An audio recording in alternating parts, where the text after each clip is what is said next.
Հարգելի հայրենակիցներ, բանակում բարեփոխումներ անելու եւ դրական արդյունք ակնկալելու համար առաջին հերթին անհրաժեշտ է տիրապետել զինված ուժերի զարգերակին։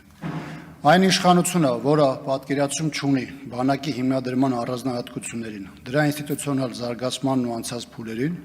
պարզապես չի կարող առաջադրել լուծումներ, որոնք մեզ կտանեն որակական առաջընթացի, տեխնոլոգիական զարգացման կամ գաղափարական առաջնահերթությունների ճանապարհով։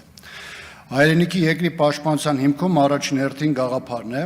եթե դա անտեսում ես, ոչնչացնում ես, բացառում ես,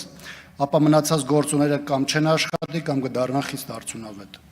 Զինված ուժերում համալրման, մասնագիտական պատրաստման եւ բարոյական խնդիրների համատեքստում որպես լուծում գումարային փոխհատուցման ծառայության կրճատումը սահմանելը դուրս է բոլոր կարգի տրամաբանական մոտեցումներից։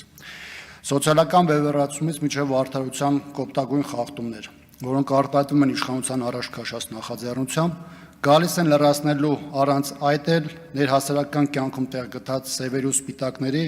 ունևորների ու չունևորների բազմաթիվ հակադրությունները։ Այն կառավարությունը, որի համար հերոսը հարկ վճարողն է, այլ ոչ թե հայրենիքի պաշտպանության համար զինվորագրված մարդը, արդեն իսկ ջախջախել է զինված ուժերի գաղափարական ողնաշարը։ Բոլոր ժամանակներում էլ ֆինանսները, սոցիալական երաշխիքները եղել են կարևոր գործոն, բանակի արդիականացման եւ մարտական խնդիրների արդյունավետ լուծման տեսանկյունից, սակայն բերել, խառնել ու բանակում առկա հիմնարար խնդիրները դիտարկել բացառապես սոցիալական տեսանկյունից պարզապես վերջնական փակուղի գնացող ճանապարհ է։ Զինված ուժերում համալրման խնդիրները բազմաթիվ գործոններով են պայմանավորված։ Պետության մոտեցումից, արժեքային համակարգի անկումից մինչև սոցիալական խնդիրներ, սակայն վերցնել ու բանակի հիմնական սյուներից մեկը պարտադիր ժամկետային ծառայությունն այս աստիճանի խեղաթյուրել իր մեջ ազգային անվտանգության սպառնալիք է պարունակում։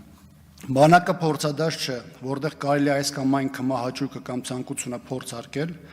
այստեղ կան սկզբունքներ, որոնք անխախտելի են։ Հատկապես, որ մեր շուրջ ռազմաքաղաքական իրադրությունն էականորեն չի փոփոխվել եւ այս փոփոխությունը մեզ առավել խոցելի է դարձնելու։ Պարտադիր ժամկետային ծառայության հարցում իշխանության մոտեցումը մեկ այլ բան ակնհայտ դարձրեց։ Զինված ուժերում կոռուպցիոն դրսևորումների, արկա սողանցքների հաղթարման կամ դրանց նվազագույնը հասնելու խնդիրը իշխանությունը տապալել է։ Եվ հիմա ծաղկող արատավոր բարքերը փորձում են ճակերտավոր լուծել դրանց օրինականացման եւ կոնֆլիկտը ներհասարական դաշտ մղելով։